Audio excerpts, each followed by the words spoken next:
Conheça o Cotai Project. O Cotai Project pretende desenvolver um ecossistema financeiro global que dará 100% de anonimato, liberdade geográfica e financeira para todos os usuários de criptomoedas do mundo. O ecossistema consiste em uma corretora de criptomoedas, um banco digital internacional e um gateway de pagamento em cripto. Tudo isso dentro da Cotai Wallet. Não perca essa oportunidade e acesse o nosso site. Link na descrição do vídeo. Num contexto árabe muçulmano, o que Mia Khalifa faz e o que Charlie Hebdo fizeram passa completamente dos limites do que é aceitável. Então, o pessoal lá do Charlie Hebdo, você olha assim, você pensa, pô, eles são franceses, eles têm um secularismo nato ali, entendeu? Sim. Eles nasceram assim, a França é assim. A França é assim. Aí você pensa assim, tá, mas e a Mia Khalifa, o que passou pela cabeça dela?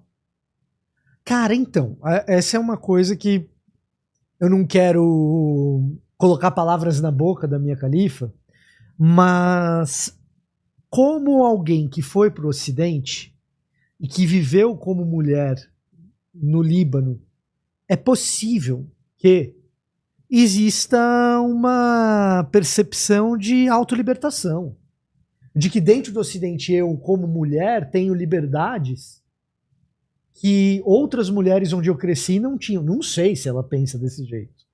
Ou talvez ela tenha enxergado uma bela oportunidade de monetização. Porque, assim, do ponto de vista da jogada de marketing, para ela, só fez bem. Afinal de contas, a gente está falando de Mia Khalifa hoje. Quando a gente... eu tô longe de ser um entendedor do business... OnlyFans, que nem era OnlyFans na época, mas assim, eu tô longe de ser um entendedor de como esse negócio funciona, mas nós três trabalhamos com internet. Sim, sim. A pessoa que vive de internet, ela se beneficia das grandes histórias. Divulgações, né? Polêmicas do momento. Então assim, cara, se o que passou na cabeça dela foi quero me libertar e quero que outras mulheres sejam libertas como eu fui, ou se o que passou na cabeça dela foi uma grande jogada de marketing, eu não sei. O que eu sei é que efetivamente foi uma jogada de mestre de marketing. E quando a gente brinca com essas sensibilidades religiosas, etc., a jogada de marketing funciona. A gente tem a nossa Andressa Urach, ela mas não é uma coisa verdade, mais ou menos parecida. E assim, na mesma França, as pessoas precisam entender o seguinte: fala-se muito que na sociedade francesa a violência religiosa, mediante a blasfêmia, ela é monopólio da comunidade muçulmana dos imigrantes franceses. Só que assim, porque o pessoal não estuda a história da França. Exato. Quando o Scorsese vai lançar A Última Tentação de Cristo, católicos franceses fecharam a sessão do cinema e tentaram queimar todo mundo dentro vivo. Muitas pessoas sobreviveram àquele atentado ali com queimaduras horríveis. Ninguém morreu porque os bombeiros franceses conseguiram apagar mais rápido do que, enfim, o fogo ia se alastrar. Mas o atentado ali, dentro da sessão do filme do Scorsese, foi uma coisa, assim, graças ao trabalho, né, dos bombeiros, ele não se alastrou, mas era uma coisa, assim, muito grande. Esse atentado que você falou foi do mercado, é aquele que um cara respondeu o jornalista, porque antes as pessoas invadiam o nosso país e a gente enfrentava eles com armas, e aqui a gente tá dando flor pra todo mundo. O cara tava na entrevista lá, pedindo pra saísse nas ruas, caçando os outros. Porque a gente tá dando em florzinha, a gente tá vindo aqui manifestar com florzinha de paz e tal. Isso não vai resolver. É porque a França é um país sui generis em todos os sentidos que você for imaginar. Só fica um pouquinho mais perto. A França é um país sui generis em todos os sentidos que você vai imaginar. Na contemporaneidade, né? Porque o que a França vai fazer? Você tem ali países, né, que são de maioria islâmica na África Ocidental e no norte da África que vão ser controlados pela França. Quando a gente fala de colonização no Brasil, o que remete pra gente?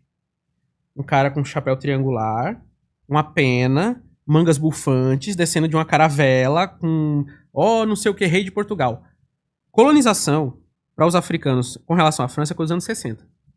Entendeu? TV... ou mais recentemente. Sarkozy. Sarkozy, exato. Então, assim, a França, a colonização francesa da África e da África muçulmana, a maior parte dos países que a França colonizou eram países muçulmanos, por isso tem tanto imigrante muçulmano na França hoje. Ela é de um nível que Maurice Papon era um colaboracionista nazista que entregou vários judeus para morrer nos campos de concentração, que lutou contra a resistência francesa ao nazismo, que administrava a República de Vichy. Quando Hitler é derrotado, Maurice Papon é perdoado pela França e mandado para governar a Argélia. Tem noção do que é? Vamos pegar um exemplo mais exato, icônico que as pessoas conhecem. Coco Chanel. Exato, Tem bolsa aí. Exato, E aí o cara ele vai pra Argélia e você não tem noção das coisas que ele fez com os argelinos.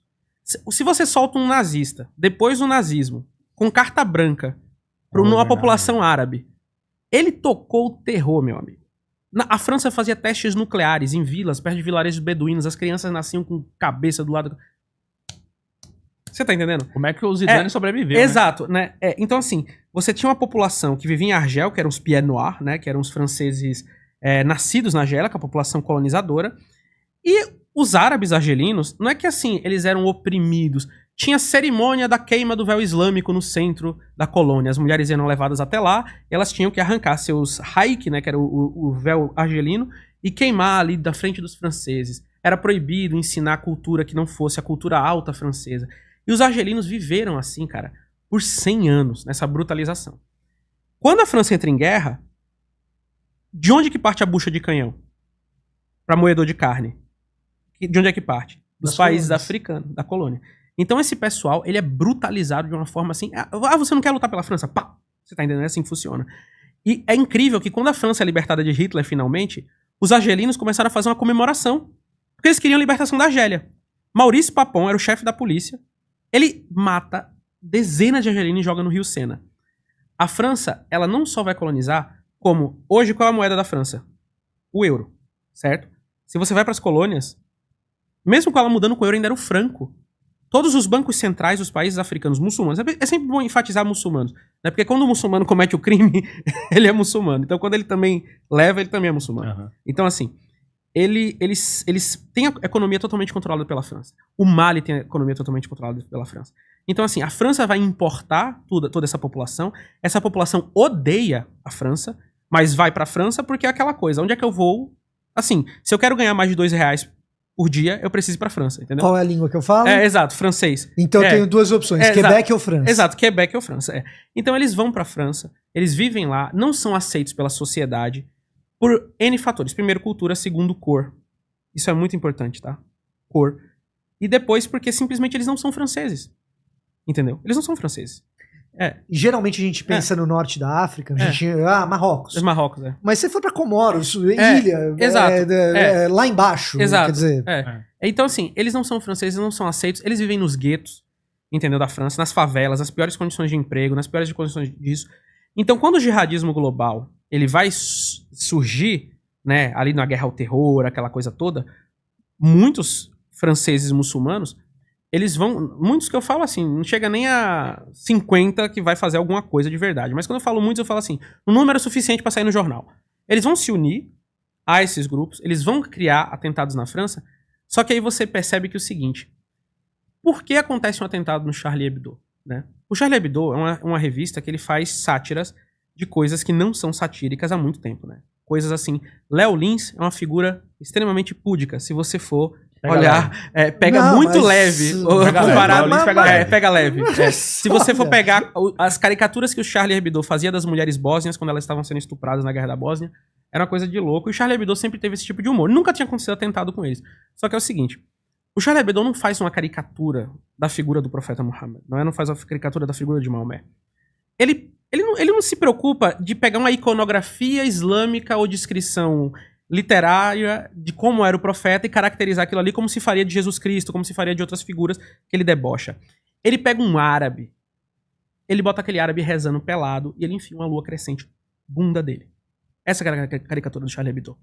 Então, essa população ali, ela vai fazer, E aí você tem um presidente da França que não vai pedir desculpa pelas chacinas na Argélia.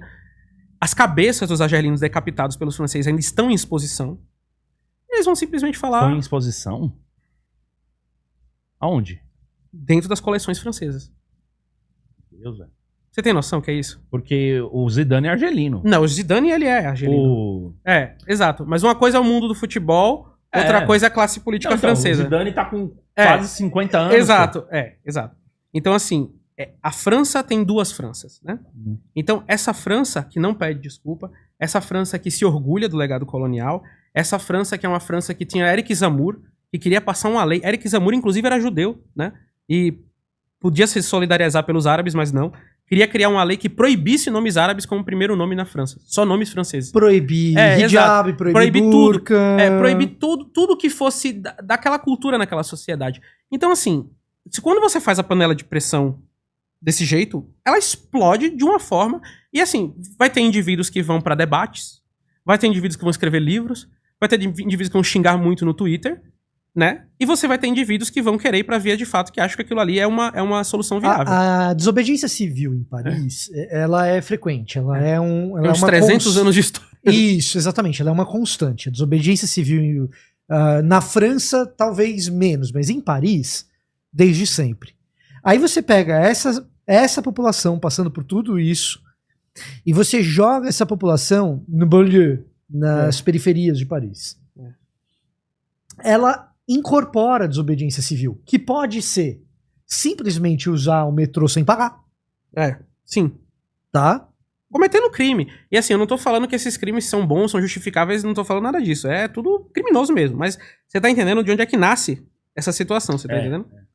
Então, assim, ela pode ser simplesmente você pular a catraca do metrô, que é muito... O cara vai no metrô de Paris e fala, nossa, como o povo pula a catraca aqui. Não, você precisa entender o que é esse caldeirão social. Essas são as cabeças da resistência, tá entendendo? Entendi.